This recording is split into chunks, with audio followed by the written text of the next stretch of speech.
Psalm 5 vir die koorleier met fluitspel. 'n Psalm van Dawid.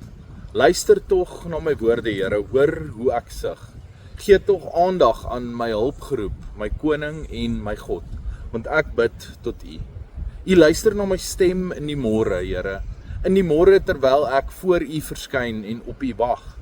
U is nie 'n God wat onreg verdra nie. Die kwaad het by U geen blyplek nie. Hooghartiges durf nie voor U kom nie. U haat almal wat onreg doen. U roei alle leenaars uit. Die Here verafskie moordenaars en bedrieërs. Maar ek mag deur U groot liefde in U huis ingaan en in U heilige tempel buig met die eerbied wat in U verskuldig is. Omdat ek vyande het, Here, leer my tog wat reg is en help my om U wil te doen. Niks wat hulle sê is waar nie. Al waaraan hulle dink is my ondergang. Hulle vlei my, maar hulle wil my in die graf laat beland. Laat hulle daarvoor boet, o God. Laat hulle deur hulle eie planne tot niet gaan. Dryf hulle weg oor hulle baie sondes, want hulle is opstandig teen U. Maar laat almal wat by U skuil, bly wees. Laat hulle altyd jubel. U beskerm die wat U naam liefhet en hulle juig oor U. U laat dit goed gaan met die regverdige, Here. U goedheid beskerm hom soos 'n skild. So, Psalm 5 is weer 'n oggendgebed.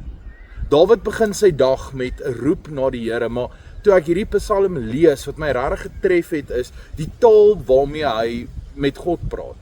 U haat die wat onreg doen. U roei alle leenaars uit. U verafskie moordenaars en bedrieërs. Nou, daai is harde taal, dit het my onmiddellik opgeval. Dis ou verbondstaal en hoeveel anders klink die boodskap wat ons deesdae verkondig of hoe gelowiges vandag praat. Net die regverdiges, net die wat getrou bly aan die Here mag naby aan hom kom. Dawid sê self, maar ek mag deur U groot liefde in die huis ingaan. Hy weet, hy staan aan die binnekant, die binnekring van die verbond. Nou ek lees hierdie gedeelte en ek kan nie help om te dink hoe baie gelowiges vandag sou nie daardie kat gemaak het nie. Sou ons aan die regte kant van daardie skeidslyn gestaan het. Wie van ons kan regtig sê dat ek het nog nooit gelieg nie?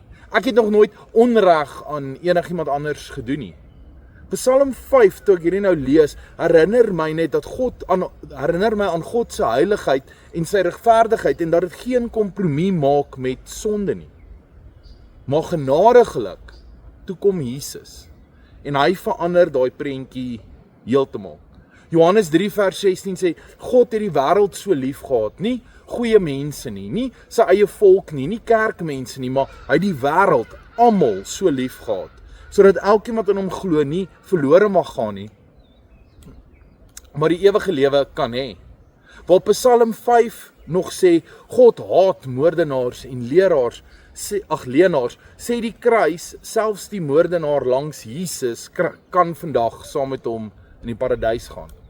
Waar Dawid kom en hy sê, ek mag ingaan omdat ek aan die verbond behoort, kan ek en jy sê, ons mag ingaan omdat ons aan Jesus behoort.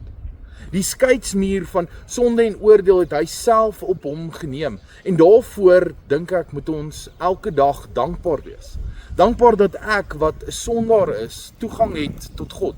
Dankbaar dat sy genade groter is as my eie persoonlike mislukkings. Dankbaar dat die nuwe verbond deur Jesus is oop vir elkeen wat in hom glo, ten spyte van ons verlede.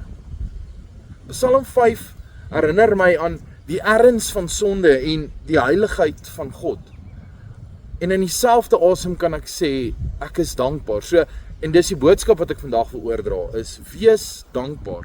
Want in Jesus het selfs die buitestanders, die verkeerde kant van die skeidslyn, die mense wat nie in die direkte verbond is nie, 'n plek by die Vader gekry, deur sy seun wat hy uit genade en liefde vir elkeen van ons gestuur het, sodat as ons in hom glo, dat ons ook na die Vader toe kan gaan, sodat ons ook na die Here toe kan gaan, dat ons ook kan deel hê in sy ongelooflike liefde. So, wees vandag dankbaar. Tot 'n volgende keer.